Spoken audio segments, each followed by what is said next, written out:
Up today, live from CES in Las Vegas, we're thrilled to welcome Jeffrey Katzenberg and Justin Wexler from WndrCo. Jeffrey, along with David Geffen and Steven Spielberg, co-founded DreamWorks all the way back in 1994, and he's remained with the business through to 2017, where he left his role as CEO of DreamWorks, and now he's the founder and managing director at WndrCo alongside his principal, Justin Wexler, a business major with 10 years working as an investor for high-profile clients. Jeffrey, Justin, so great to see you guys today. Thanks for having us. Yeah. So nice and early in the morning. Absolutely. And so pretty exciting. So why did the two of you prioritize coming to CES this year? Well, I have to start with, I've been coming to CES for decades. Okay. I mean, literally decades. I don't even want to think about my first CES, but it's many. It was still when the adult show was connected to it, right? Well, there was an adult section, yes. Yeah. Actually, it was now that connected you with the said adult show. It Yes, was that is why that literally was like where it's. I don't remember whether that was. I know there was a connection to it. There was the other side of the convention center, which I happily never saw. Right.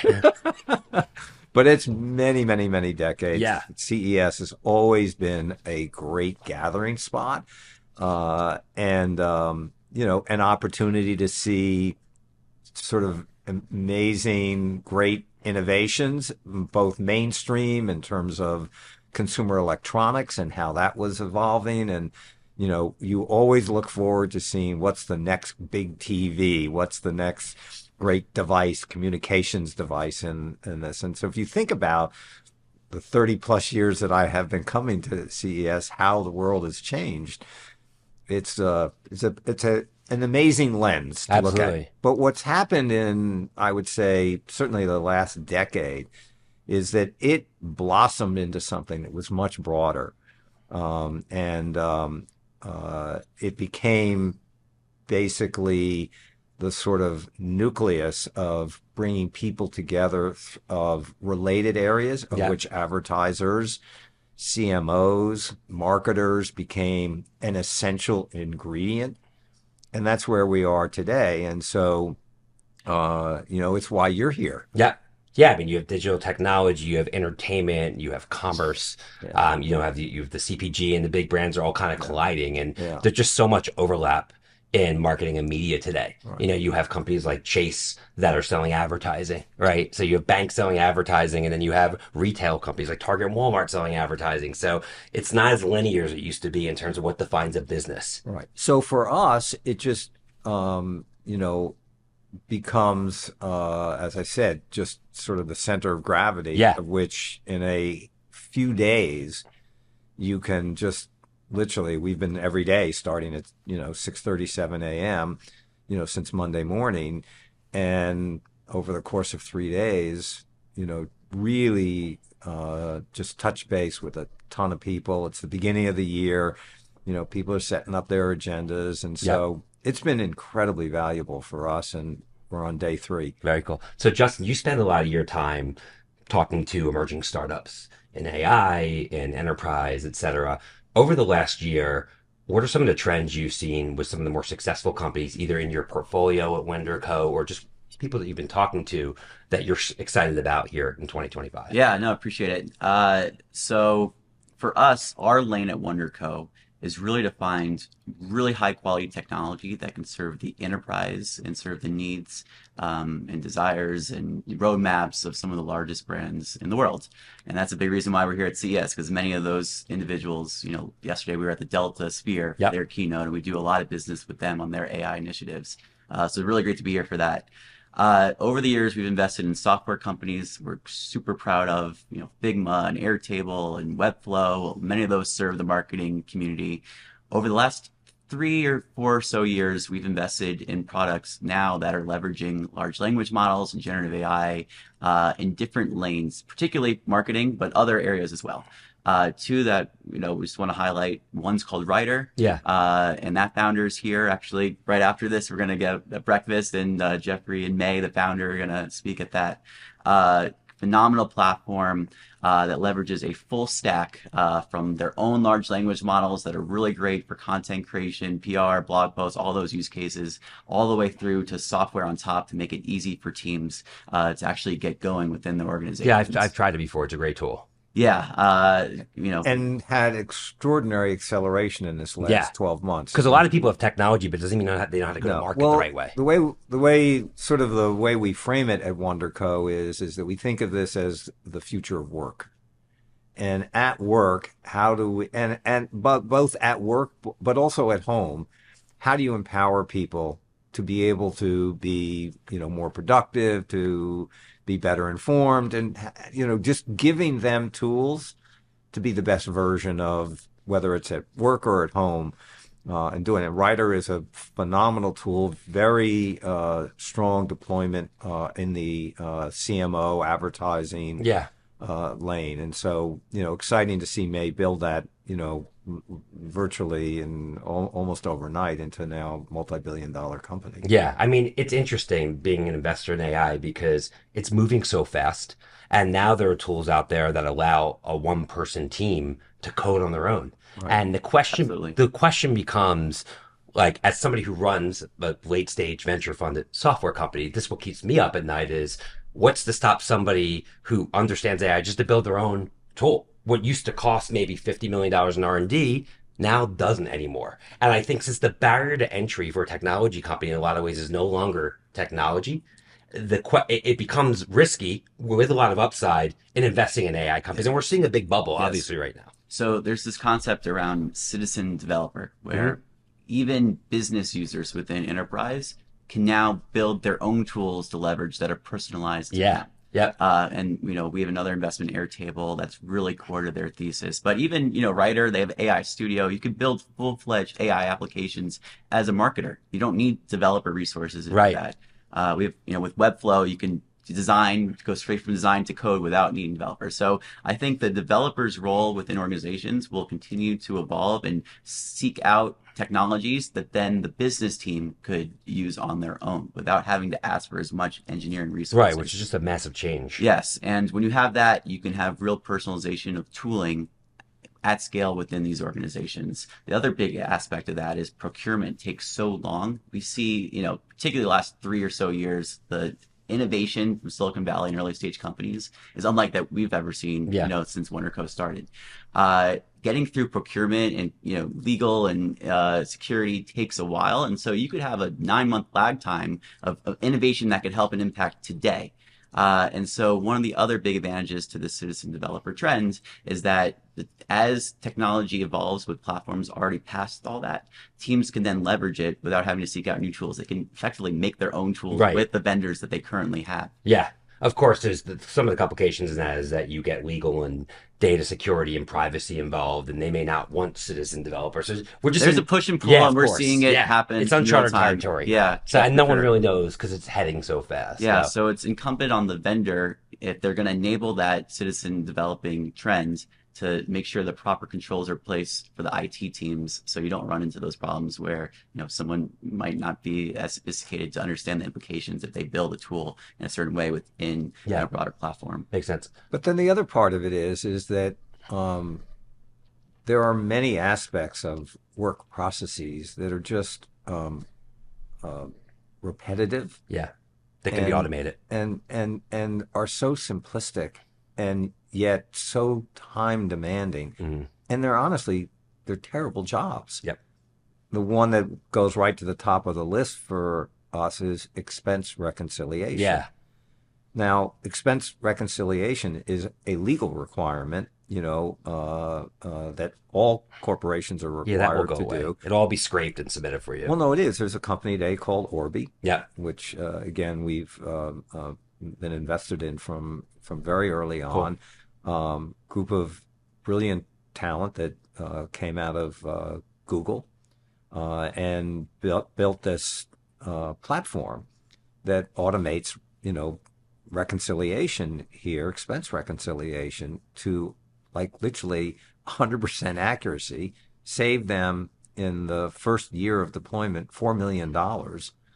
And that's a And big play for AI is efficiency, every cost Yeah. savings. right, Yeah. and so taking drudgery out and freeing people up to be doing Higher frankly value. higher value Yeah. work is so there's sort of these almost diverging paths here, which is there's pie in the sky. Let's solve the greatest, challenges of mankind that AI is hopefully going to, do some incredible things. And those promises are huge Scary. and yeah, well, I'm going to stay on the positive Yeah, side of it, exactly. right? And then the other side of it is taking drudgery and taking that out of people's day to day work and making their jobs more fulfilling. I have a question for you about Sure, AI. please. Yeah. If AI would have been at the state it is today when you first started in Hollywood, Yeah. making amazing stories, how do you think it would have changed your trajectory over your career? And what do you think that means for the future of Hollywood in terms of everything you're Yeah. seeing? Well, it would have had, incredible impact. I, have been, feeling, as I've watched these extraordinary innovations and that have been going on around generative AI and the applications around it, whether it's for language or for storytelling or for visuals, Yeah. it's incredibly exciting. And you're talking to someone who has always wanted to be on the forefront of having the best tools for my storytellers Yeah. as a competitive advantage. I've been going to Silicon Valley literally since the late 70s. And, when Silicon Graphic was coming out with their first, workstations and how do you apply them for special effects? When Steven Spielberg made Jaws, he took a piece of plywood, cut it out in the shape of a shark fin, painted it gray, and dragged it behind a motorboat. That was called a special effect. Wow. So what I have seen over these years in terms of digital effects, in terms of Animation. CG animation, in terms of 3D, in terms of digital distribution, it is, to me, these are opportunities. And I've always tried personally, maybe it's just my own interest in seeing, what's a better paintbrush, Yeah. right? What's a better, I'm going to use a word nobody uses, typewriter. Yeah. These are tools to enhance artists and creators and storytellers. And so if I were in the center of this today, or were those tools available, back in the 70s and 80s when I started, I'm supremely confident that I would be jumping into it, hook, line, and sinker. And that's your advice for younger people. 100%. And there are going to be new forms of story and storytelling. Yes, it's going to disrupt some pre-existing and processes that exist today that no longer are going to make any sense. But when I arrived at the Disney studio in 1984, there were several hundred workers in the ink and paint department that painted animation cells by hand. Wow. Literally. There were maybe 200 of them. And it was literally the ink and paint department. There's a building on the Walt Disney Studios lot that on the top of the things that ink and paint. Now, I didn't know anything at the time, but that's how animation was made. Now going back 84, so 40 years, 45 years, and so seeing how these things change and evolve. There are no ink and painters anymore, but there have also never been more people employed in animation than there are today. The question, that's fascinating, and I appreciate the insight.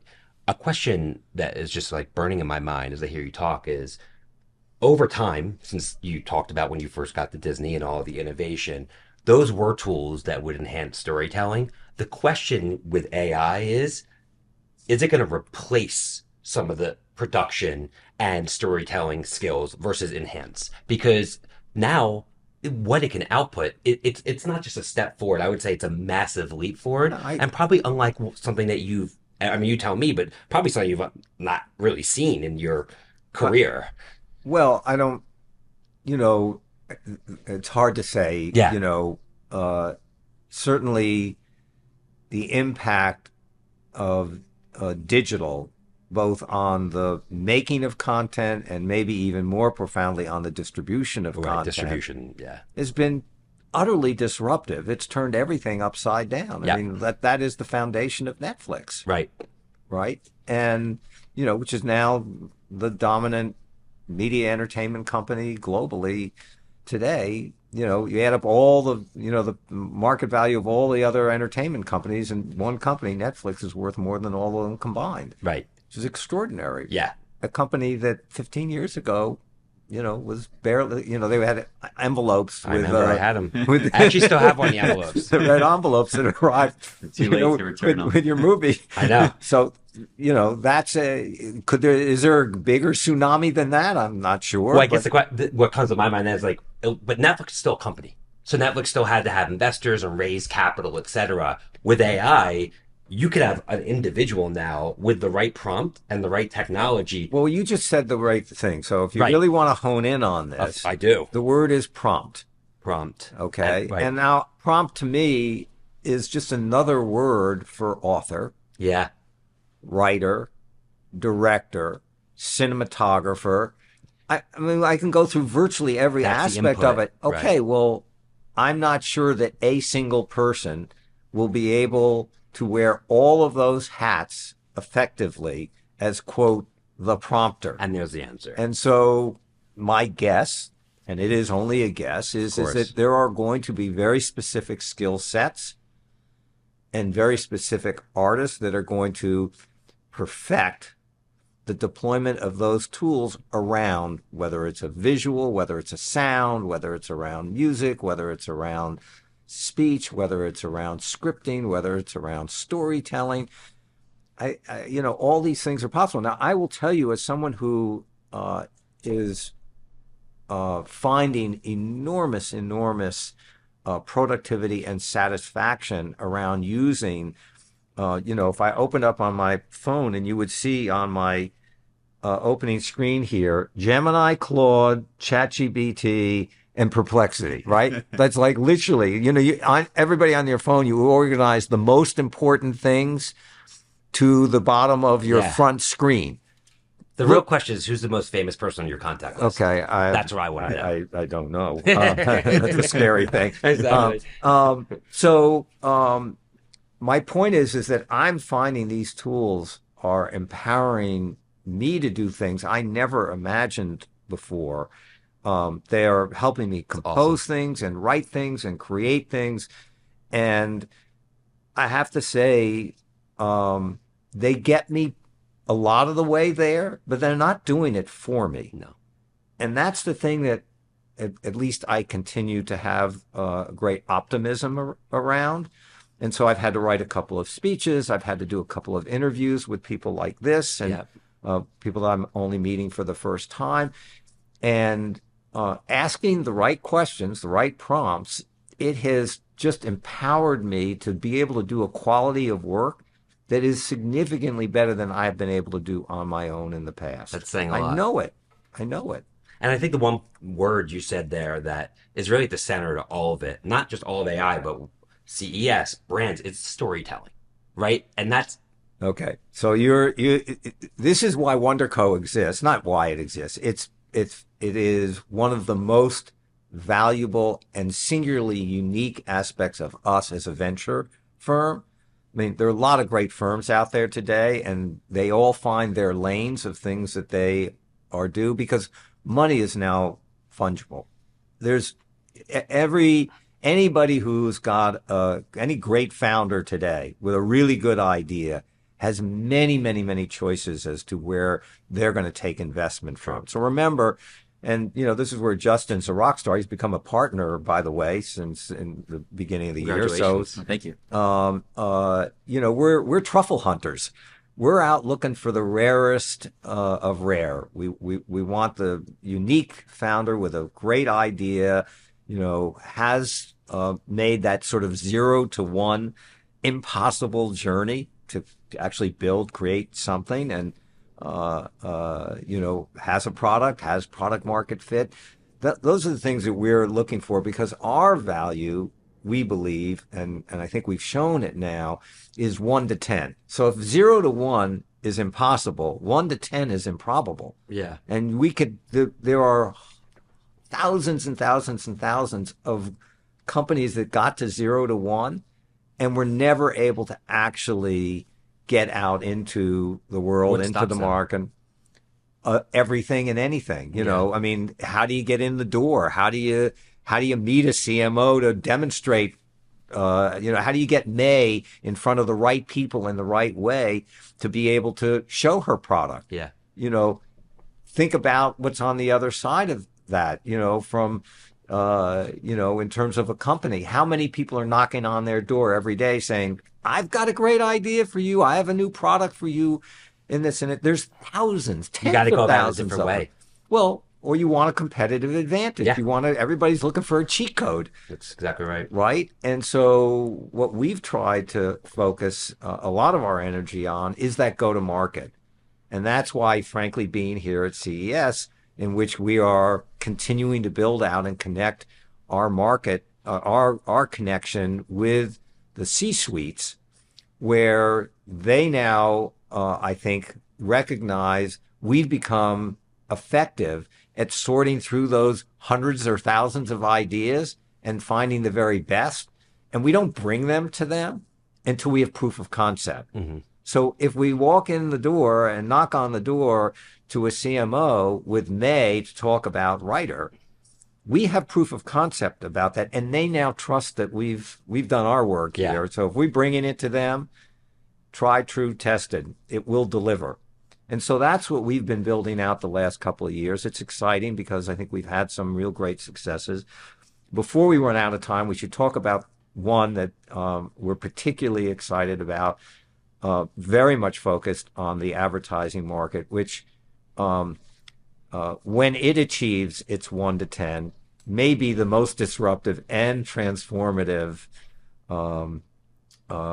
sector of companies that we've come across. Okay, so tell me about it. It's called Alembic. Okay. Alembic. And I'll say something to you that you've heard many, many times over the years. So this is a company that focuses on brand marketing and being able to deliver attribution, cause and effect in brand marketing. And I've been doing brand marketing for 40 years. I'm sure responsible for many, many billions of dollars spent in brand marketing. And I, like every single other person, would say to you, I'm 100% confident that 50% of my brand marketing works. I just don't know which 50%. John Wanamaker, right? Yes, That's literally. Yep. And that has continued to be the case to today. You can walk around It's a here huge problem that needs to be and you solved. have this conversation with any CMO. We had it last night with, frankly, 3 CMOs of Fortune 50 companies. Each one of us says they're spending hundreds and hundreds of millions of dollars a year. Each of them. Yep. There's $1 trillion a year spent on brand marketing. Yep. Justin found this amazing founder, entrepreneur, genius about a year and a half or so ago, and I'm going to let him tell you about it. Please. Yeah, so Tomas and his co-founder came from they worked in big data. Actually, John Adams, CTO, was head of infrastructure. He built that from seed state to IPO. And then Tomas Puig, who's the CEO, worked at NASA, and then he was a CMO himself. So he saw all the challenges around brand effectiveness and attribution. And so the two of them noticed during the pandemic contact tracing and the advances there to take huge data sets and bring them together and structure them in a way where you can see how one cause leads to an effect, right? How infections lead to the spread of the virus. And so they thought to themselves, well, what's the difference between an infection and spreading of a virus and spreading of marketing? Yeah. Because in many ways, mathematically, they're quite similar. You get exposed to a virus, you're exposed to marketing, it spreads, and then there's an A/B outcome. You get sick or not, or you purchase a Delta flight or you don't, right? So mathematically, they're quite similar.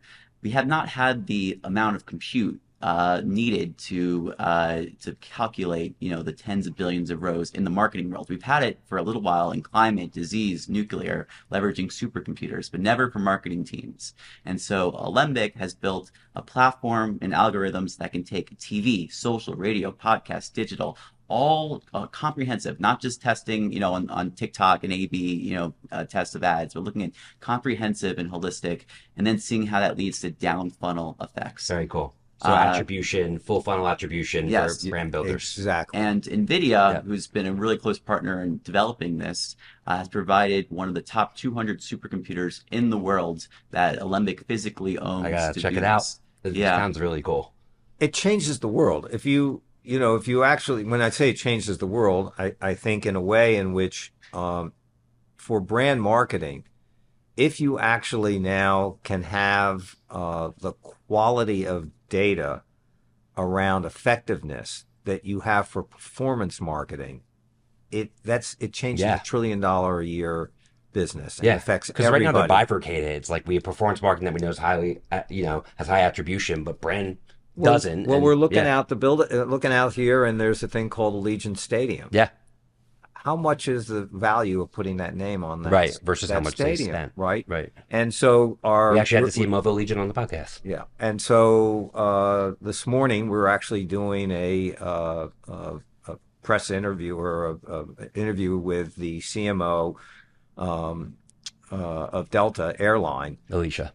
and Alicia boldly and bravely, when we brought this to her last summer, there are two paths here. You can unleash an army of data engineers and data scientists to try and understand and get at the core of what this does, and it's all there to do it, but it takes you months and months to do that, going through all the clearances and things that you need and approvals through CISO and all of to do it. Or you can do what she did, which is say, you know what, I'm just going to do a POC. Well, And CMOs have the power to do that. and she and particularly this moment at Delta. And so she did a POC around the Olympics last summer, where she said, show me what value am I getting out of our sponsorship. They're a very, very big sponsor of it. Yep. And this was deployed in weeks. Her results came in almost instantaneously. They were invaluable to her, and she literally gave them a multi-year, multi-million-dollar contract. Wow. Awesome. Great to hear about it. I'll definitely check it out. So shifting gears, we wrap up. I actually have a final question for each of you guys. But before I do that, Jeffrey, I want to thank you for supporting BU College of General Studies. Yeah. I'm a graduate of BU CGS, and I didn't do well in high school. And I would not have gotten into BU if there was no CGS. And once I got into school communications, I kind of found my place and went the same path as Howard Stern and so many other famous alum. But it was my daughter who I told her, because she's an aspiring actress, and I told her I was interviewing you, and she started to do some research, and she's like, "Oh my God, Dad, he supported College General Studies." So I just want to thank you for that. So thank you. And Yeah, my absolutely. kids went there, and Yeah, no. It's a great university, and proud to have been able to support it. Very cool. So to wrap up here, I have one question for each of you, and I want to start with you, Justin. It's not lost on me that Jeffrey Katzenberg, a legend in business and Hollywood, just said, "You're his partner." For those who are listening, Justin's a very young guy. Most people at your age don't get to be partners with somebody with the stature of Jeffrey. Obviously, he knows how to find talent, but you would not be in the seat if it weren't for specific things that you did. Tell me what the 2 or 3 things that you did that put you in the seat you are today, that maybe we can impart on somebody younger. Yeah, no, I appreciate that. So, I first met Jeffrey when I was 23 years old. How? I got into venture right out of college. And so it was, you talk about Netflix. I was at a firm that was the biggest investor in Netflix. So got to see a little bit when they were moving towards their own content. And so that's how I got my start. It was a cold email outreach when I was a senior in college. You just emailed Jeffrey. No, that was how I got my original Oh, role. got it. So that's Okay. how I originally got into Your venture. original venture role. After, so Jeffrey and Suzy, who's one of our other founding partners, we're starting the firm. I got connected. Actually, there's another partner, Chen Li Wang, who previously was a product leader at Dropbox. So he Yep. was my initial contact to WndrCo. I remember, obviously the firm hadn't made any investments. The first fund hadn't been fully raised, so it was kind of the ground floor. But knew I learned so much from each of them, right? And so I was really, really excited to be the young guy when I joined. Uh, you know, Jeffrey's been my mentor, incredible over the last 8 years. And when he speaks about when he came through the ranks with Barry Diller, right? Hmm. And how Barry had him do different tasks at Paramount before going off to Disney. Yep. And that experience has been provided to me at WndrCo. When I first joined, had no portfolio, so it was all about sourcing new investments and trying to build that up. From there, all the aspects of doing diligence and closing deals, and then just kind of grew the skill set, and very much so because Jeffrey's designed it that way. And so now we're at a point where being kind of on the boards of some of these companies, developing that skill set, and particularly over the last couple of years, interacting with CMOs and other leaders, hearing their needs. Alicia, interesting enough, she was the one who said attribution effectiveness was a challenge for them. And that's what we love, is to hear the needs and really Validating. try to find investments like with Alembic that can solve those needs. And so the skill set's just developed over the last 8 years in the right system and the right firm. And, WndrCo's provided that to me. It's awesome. So, Jeffrey, the question I have for you to wrap up is, if you look back on your career, what are some of the common themes that you would point to, maybe two or three of them, that were decisions that you consistently made right in terms of how you were going to approach your career that made you the success that you Well, I mean, there are are? a couple of these things. I've said them, before, and they're just sort of fundamental things that I uh, sort of adapted to my own sort of work and work ethic and ambition and stuff. And the first and probably most important one was just two simple words, which is exceed expectations. And so, I learned early on that if you exceed the expectations of somebody that you work for, they give you more to do. They provide greater opportunity. You get rewarded for that in many different ways. Exceed the expectations of the people that work for you. Exceed the expectation of your customer, of your consumer. Every movie, every television show, every animated show started, the foundation of it is, can we make something that will exceed the expectation of our audience? Now, you don't always succeed at any of those things that I said, but that has been a sort of driving theme to me personally that I sort of embrace, and I continue to embrace it today, which is that at everything that I do, my ambition is to exceed the expectations of someone. The second thing is the value of partnership and mentorship. I put those things together.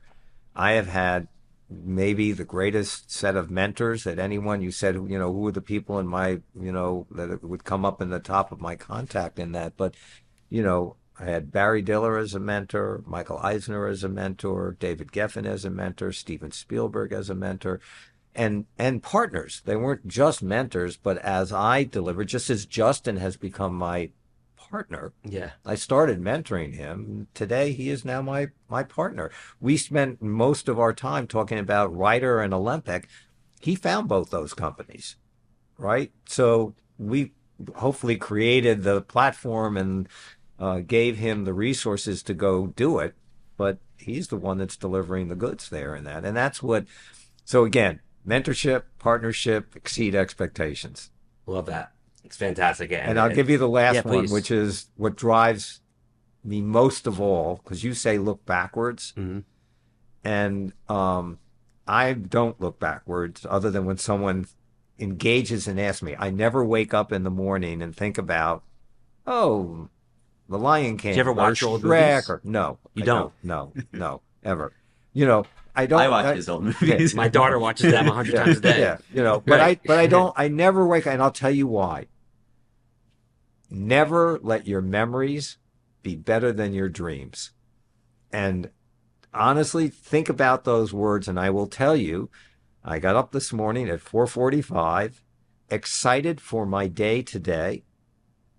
A little concerned about the fires in LA, but excited for today and tomorrow and all of the things I have coming. I'm my 50th wedding anniversary. Oh, amazing. Talk about Congratulations. partnerships. There you go.